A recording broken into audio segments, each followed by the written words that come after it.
Friends, in this video I will continue the discussion of Sylvia Plath's Daddy.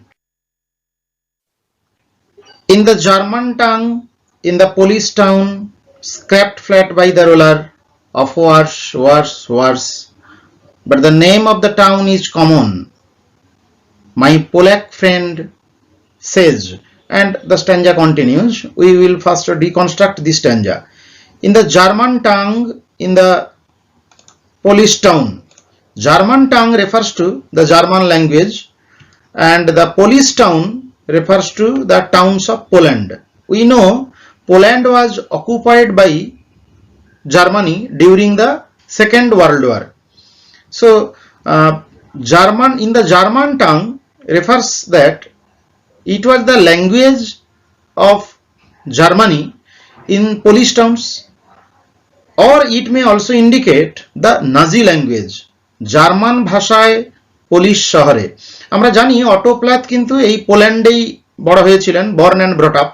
ফলে after describing the daddy figure like a গ্যাসলি statue, যেটা কিনা সান ফ্রান্সিসকোতে তার টো রয়েছে এবং আটলান্টিকে তার হেড, এইরকম বিশাল বড় অতিকায় কলোসাস ফিগার হিসাবে দেখানোর পরে, যে কিনা একটা নেগেটিভ গড হিসাবে দেখানোর পরে ফাদারকে একটা নাজি ফিগার হিসাবে দেখানো হচ্ছে। সো নাজি অ্যাসোসিয়েশন এখানে আমরা দেখব, প্রচুর জার্মান রেফারেন্স আমরা এই কবিতাতে ছত্রে ছত্রে পাবো। The Nazi language is the language of destruction, as if, ধ্বংসের ভাষা। কারণ German Nazi destroyed the Polish towns and the Polish Jews were killed in the gas chambers. So in the German language, in the Polish town, scraped flat by the roller, scraped মানে ধ্বংস করা, পিছিয়ে দেওয়া, has been destroyed by war. ফলে scrapped মানে a tank or bulldozer or roller, যা মিশিয়ে দেয়, গুঁড়িয়ে দেয়, ফ্ল্যাট মানে প্লেন করে দেয়, মাটির সঙ্গে মিশিয়ে দেয় বাই দ্য রোলার। আসলে এই রোলার ট্যাঙ্কের রোলার হতে পারে বা বুলডোজারের roller is the symbol of operation, as if, of wars, যুদ্ধের। আসলে এখানে যেন তিনবার এই ওয়ার শব্দটা ব্যবহার করার মধ্য দিয়ে কবি আমাদের এই ধারণাটা দিচ্ছেন যে this place has been flattened, this place has been ruined not only by one war but more than one war. অথবা এখানে এই ওয়ার্স কথাটার মধ্য দিয়ে তিনি এই যুদ্ধগুলোর বিভৎসতা বোঝাতে চেয়েছেন। The wars were so ferocious that, so ruinous that, so destructive that they can be the assimilation of many wars. So scrapped flat, Polish towns were destroyed, scrapped, flattened by the wars. But the name of the town is common. কিন্তু ওই শহরের নাম সাধারণ। আসলে এই শহরের নাম বলতে তিনি সেই শহরের কথা খুঁজছেন। There are many towns of the same name, হতে পারে ওই একই নামে অনেকগুলো শহর আছে, সেই জন্য দ্য নেম ইজ কমন।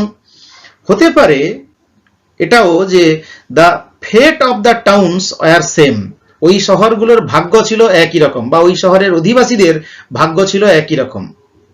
সে পোল্যান্ডের যে শহরই হোক না কেন, জার্মান অকুপাইড পলিশ টাউন্সগুলোর অবস্থা সব ধ্বংস হয়ে গিয়েছিল। সেই জন্য বলা হচ্ছে but the name of the town is common, ওই নামে অনেক শহর আছে। মাই পোলাক ফ্রেন্ড সেজ, আমার পোলাক বন্ধু বলেছিল। Polack is the Polish friend. ফলে এখানে আমরা একটা কনফেশনাল টোন পাচ্ছি কবির। The poem is about individual, একজন ব্যক্তির কথা যেন বর্ণিত হচ্ছে, trapped between herself and society. ফলে একটা পলিটিক্যাল এবারে ইমেজারি কবি এখানে আঁকছেন, আমরা স্পষ্টতই দেখতে পাচ্ছি, একটা যেন ভিজুয়াল ইমেজারি ফুটে উঠছে ধীরে ধীরে। Plath welds or waves together patriarchal figures, a father, Nazis, a vampire, a husband, and then holds them all accountable for history's horrors. ফলে ইতিহাসের যে আতঙ্কের জায়গাগুলো, এই সবগুলোই একটা একটা করে তিনি শুধু ছবি আঁকেন।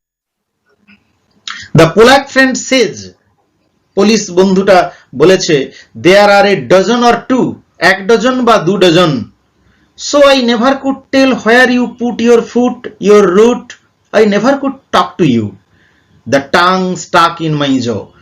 So আমরা এখানে যে tongue stuck in my jaw next স্ট্যাঞ্জাতে যে জায়গাটা পাচ্ছি, যে তিনি যেন কথা বলতে পারছেন না, তার সঙ্গে আমরা এটা মনে করতে পারি যে the English language, English literature is dominated by men, dead white men, and this can be very intimidating for a female writer for today. Virginia Woolf called it Milton's buggy in a room of one's own.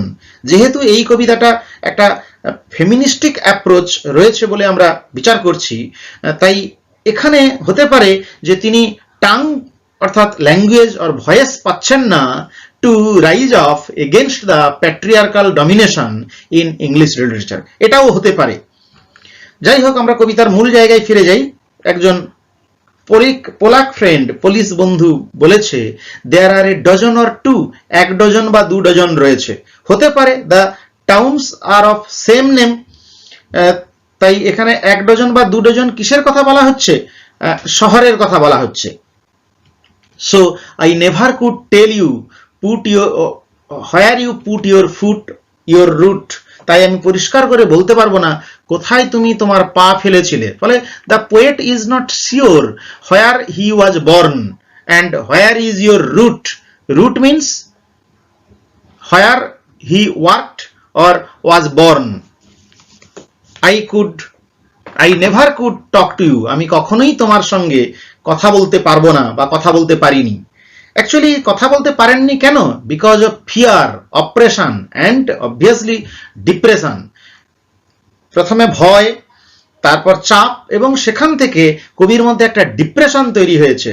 The tongue stuck in my জ, ফলে আমার জিভ আটকে গেছে আমার চোয়ালে।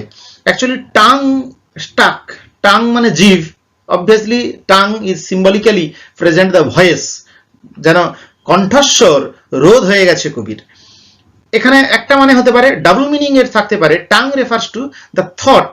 Actually tongue only utters, but the idea comes from our head. Our head is the process of thinking, so our thought process is choked and we are depressed for that.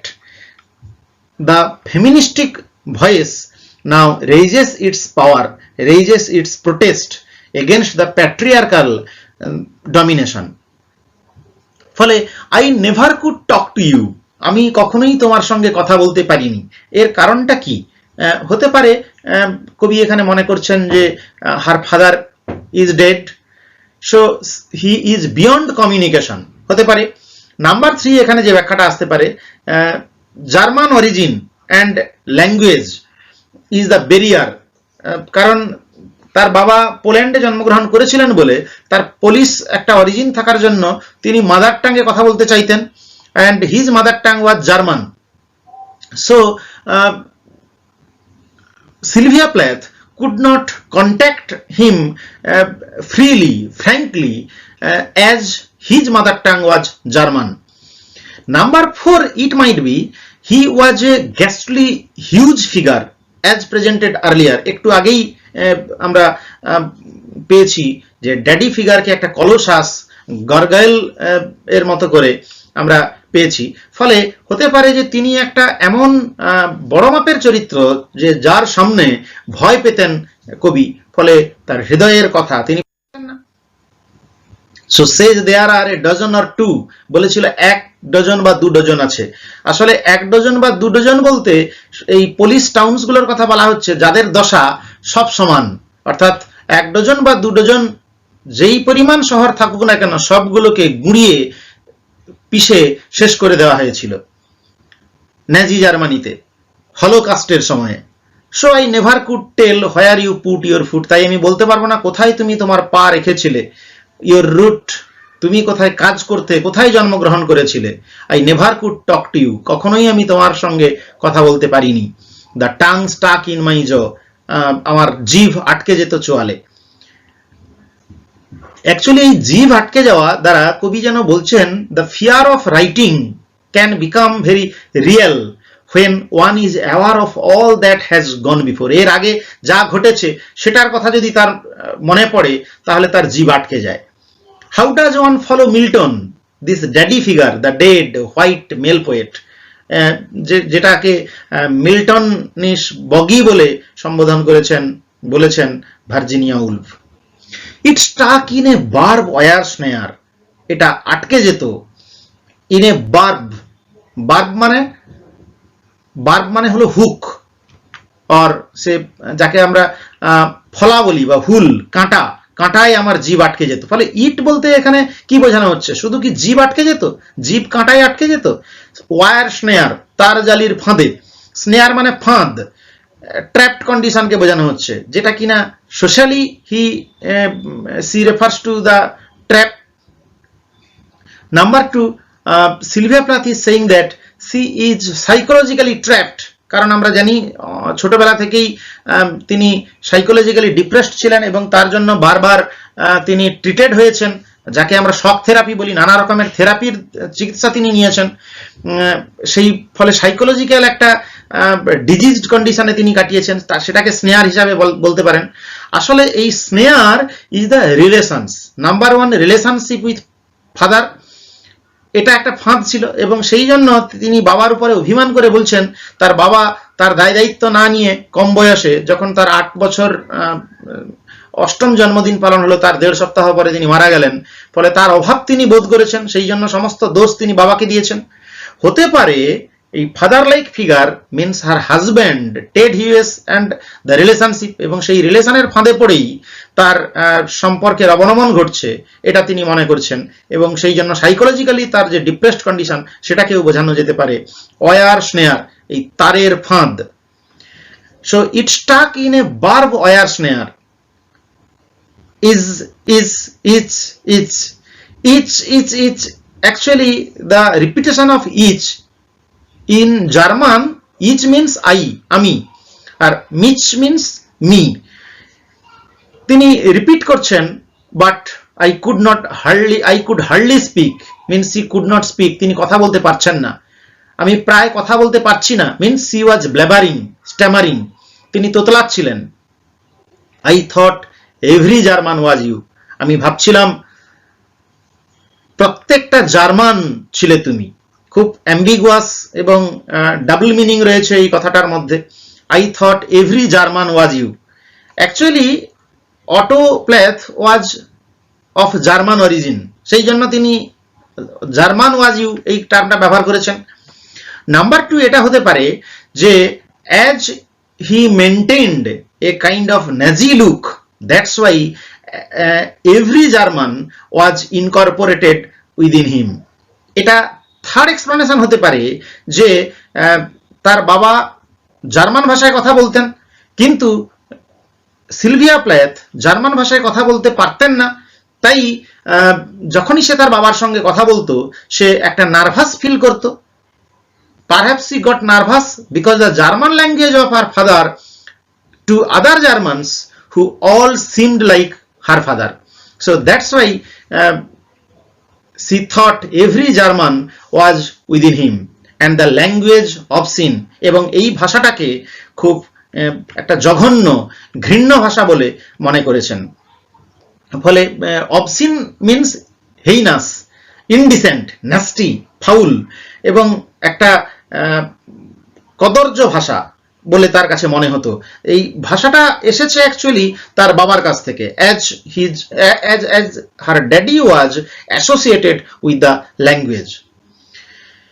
It may be that her father made her nervous or scared.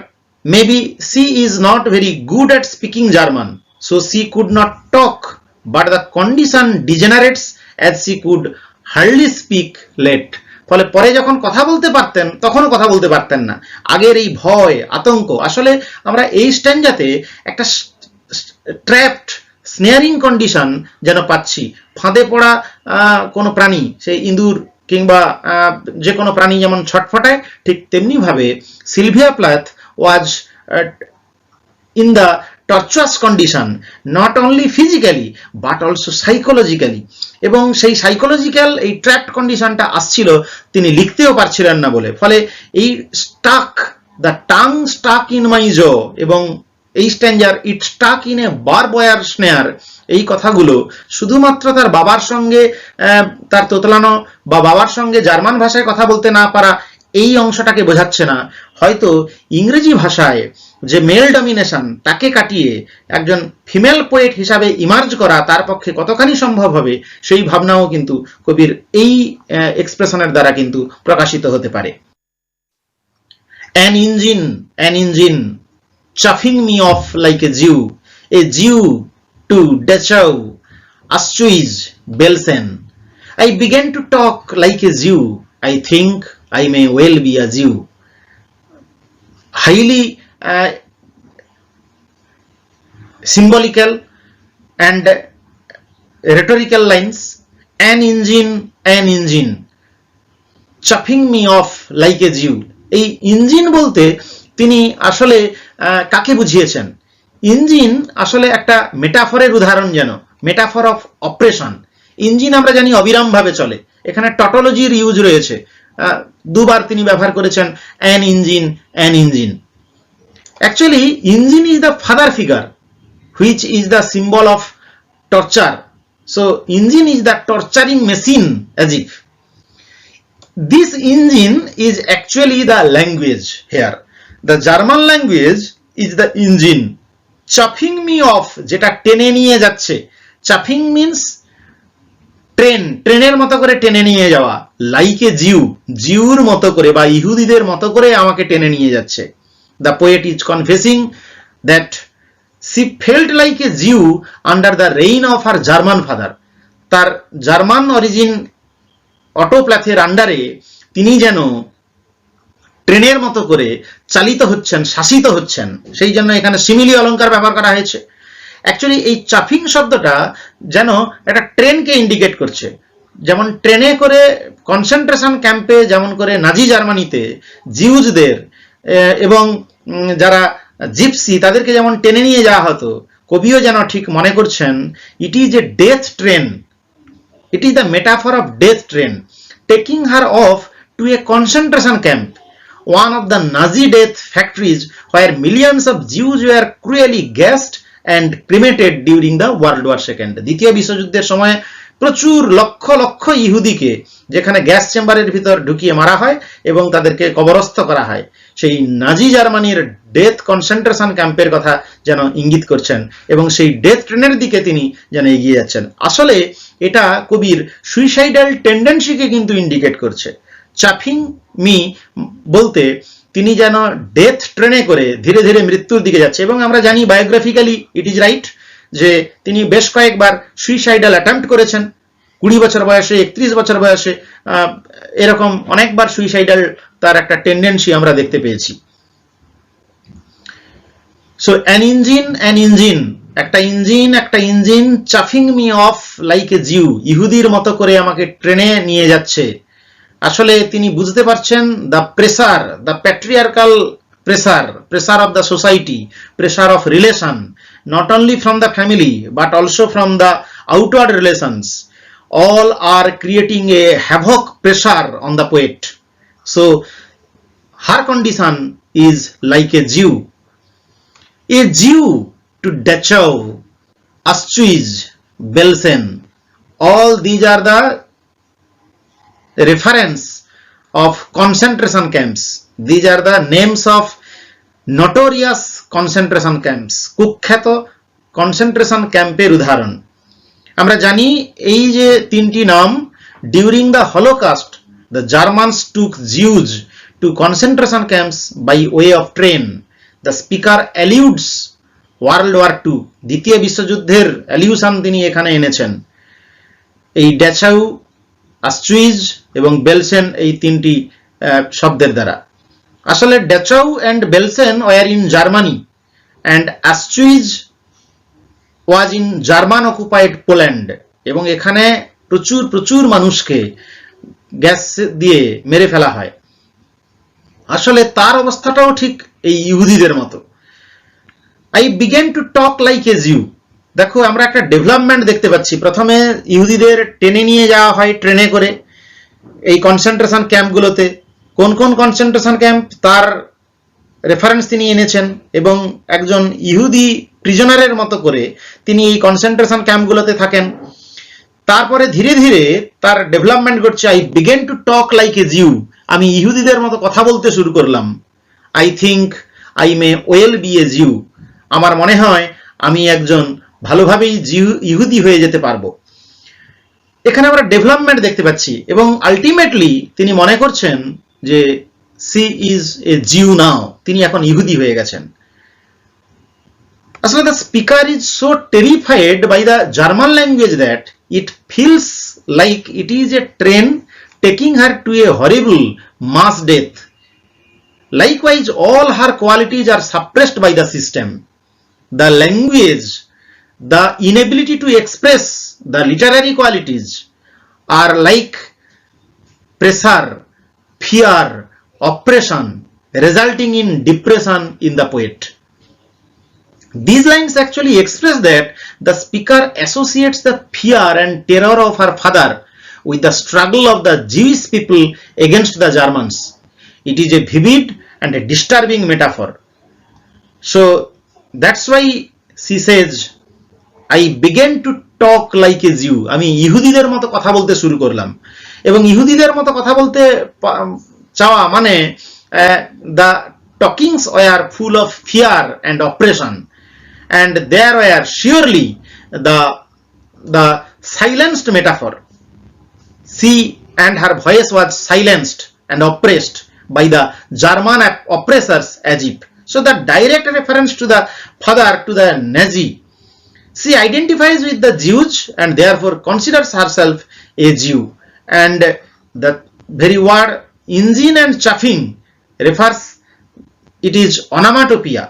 The engine metaphor further saying that the language like a train is chuffing her off like a Jew.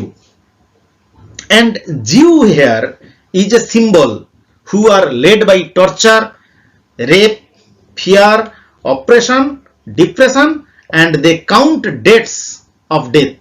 মৃত্যুর যেন প্রহর গণে, মৃত্যুর দিন গণে, কখন মৃত্যু ঘনিয়ে আসবে। এবং কবিও ঠিক তেমনি ভাবে এমন একটা জীবনযাপন করছেন, তার কনফেশনাল পোয়েম ড্যাডিতে তিনি বলছেন যেন তিনি মৃত্যুর প্রহর গুনছেন এবং একটা প্রেসারাইজড কন্ডিশনে তিনি রয়েছেন, যে কোনো মুহূর্তে তার মৃত্যু ঘনিয়ে আসতে পারে। এবং আমরা তাই জানি তিনি ultimately committed suicide. The snow of the Tyrol, the clear beer of Vienna are not very pure or true. With my gypsy ancestress and my weird luck and my tarot pack, I may be a bit of a Jew. Actually, the poet is moving forward and presenting the very canvas of the Nazis and the Nazi torture. He is now moving on into Austria, the country where Plath's mother was born. তার মা যেখানে জন্মেছিলেন। The narrator reinforces her identity. She is a bit of a Jew because she carries a tarot pack of cards and has gypsy blood in her. তার রক্তে gypsy blood রয়েছে, তাই নিজেকে ইহুদি বলে নিজেকে আইডেন্টিফাই করছেন। Perhaps she is a fortune teller. tarot pack মানে the card তাসের তাস, যা ভবিষ্যৎ বলে দেয়। ফলে তিনিও কিন্তু এই অকাল্ট মাইথোলজিতে বা সিম্বলজিতে বিশ্বাস করতেন। আমরা সেটা রেফারেন্সও পাই। Perhaps he is a fortune teller able to predict the fate of the people. Plath was keenly interested in the tarot card symbols. Some believe that certain poems in her book Ariel use similar occult symbology. আসলে সিম্বলের মধ্য দিয়ে ভবিষ্যৎ বলে দিতে পারে। এই যে card play, এটাকে বলা হয় ট্যারক প্যাক। এবং তিনি বলছেন আমার Taroc pack, I may be a bit of a Jew. এবং তিনি বলছেন যে আমার মধ্যে খানিকটা ইহুদির রক্ত থাকতে পারে। আসলে তার এখানে মাদারের অ্যাসোসিয়েশন তিনি এনেছেন অস্ট্রিয়ার রেফারেন্স এনে। দ্য স্নোজ অফ দ্য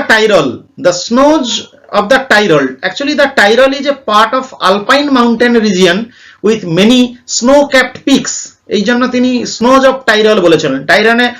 টাইরলে অনেক অ্যালপাইন পর্বত রয়েছে, যার উপরে চূড়া রয়েছে, যে চূড়াগুলো সব বরফে ঢাকা থাকে। এবং the clear beer of Vienna, এবং পরিষ্কার ভিউ পাওয়া যাবে beer of Vienna. Vienna is the capital of Austria আমরা জানি, এবং Vienna beer though it is Austrian in origin surely could be found in nearby Germany, কারণ এগুলো border area. Tyrol যেমন বর্ডার জার্মানি, ঠিক তেমনি ভাবে ভিয়েনা বিয়ারকেও জার্মানিতে আমরা পেতে পারি।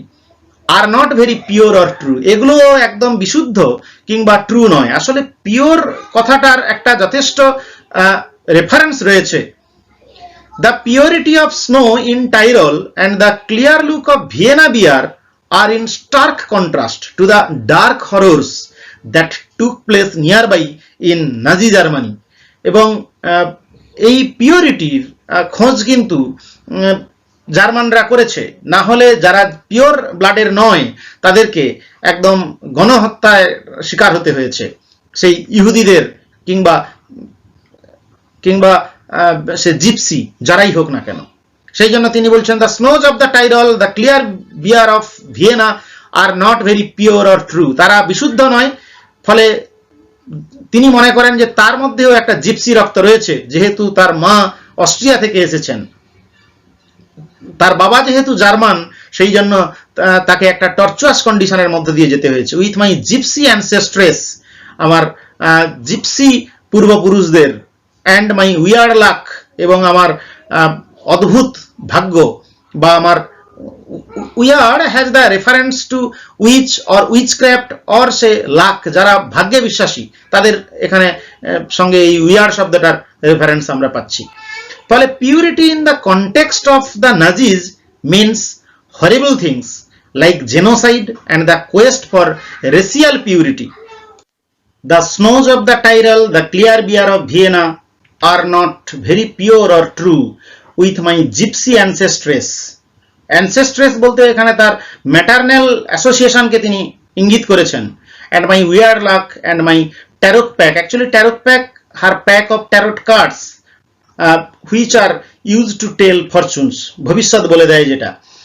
I may be a bit of a Jew. ফলে আমি কিছুটা পরিমাণ ইহুদি হতে পারি। ফলে জিপসিজ like Zeus were killed by the Nazis during the Holocaust because they are considered to be impure. তাদের দূষিত মনে করা হতো, নট পিওর, তারা পিওর রেসের ছিল না, সেই জন্য তাদেরকে মেরে ফেলা হতো।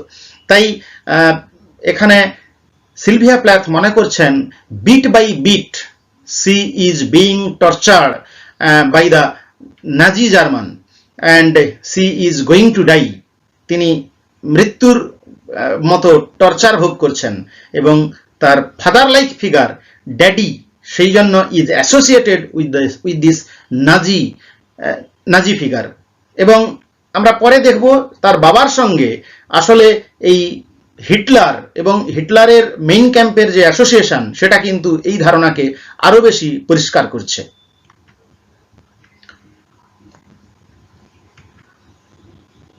So if the Nazis killed gypsies and Jews because they thought those people were not pure, the speaker seems to sarcastically suggest that they should have killed the snows of the Tyrol or the beer of Vienna for being impure as well.